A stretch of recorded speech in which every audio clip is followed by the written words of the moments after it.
एक दिन उसकी और मेरी बात हो रही थी। अचानक हमारी किसी बात पर लड़ाई हो गई।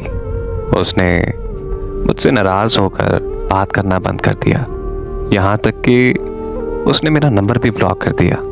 ऐसा पहले भी कई बार हो चुका था, लेकिन कुछ दिनों बाद हमारी सुलह हो जाती थी। लेकिन इस बार एक अजीब सी बेचैनी थी, क्योंकि मुझे ऐसा महसूस हो रहा था कि इस बार वो मुझसे नाराज़ नहीं हुई, बल्कि वो मुझे छोड़ गई है। मैंने उससे राब्ता करने की हर मुमकिन कोशिश की, लेकिन उसका नंबर बन जा रहा था। जब मुझे कोई हल ना मिला तो मैंने उसके घर जाने का सोचा, यानी उसके गांव। फिर मैं कई घंटों के सफ़र के बाद उसके गांव पहली बार पहुंचा और उसके बारे में पता करने की कोशिश की तो मुझे पता चला कि 2 दिन पहले उसकी शादी हो चुकी है।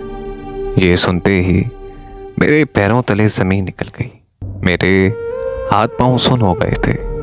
मेरा दिमाग भी बिल्कुल सुन हो गया था। मुझे कुछ समझ नहीं आ रहा था कि ऐसी सिचुएशन में मैं करूं तो करूं क्या, क्योंकि 3 दिन पहले तो हमारी लड़ाई हुई थी और लड़ाई के अगले दिन ही उसकी शादी कैसे मुमकिन हो सकती थी।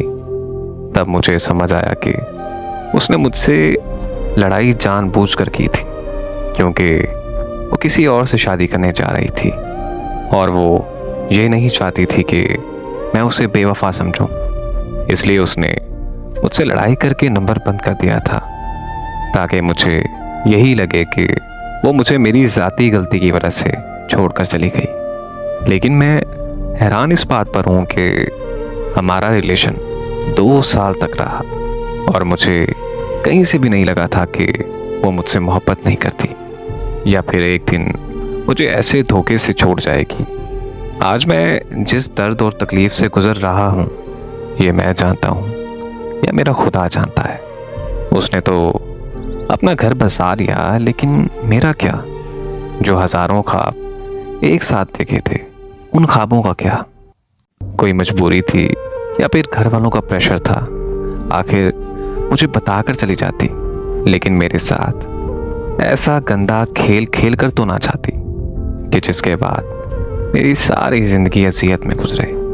सच कहूँ तो बात सारी फितरत और ईमानदारी की होती है, और मुझे लगता है कि उसकी फितरत में ही बेईमानी थी, वरना ईमान वाले लोग धोखेबाज नहीं होते।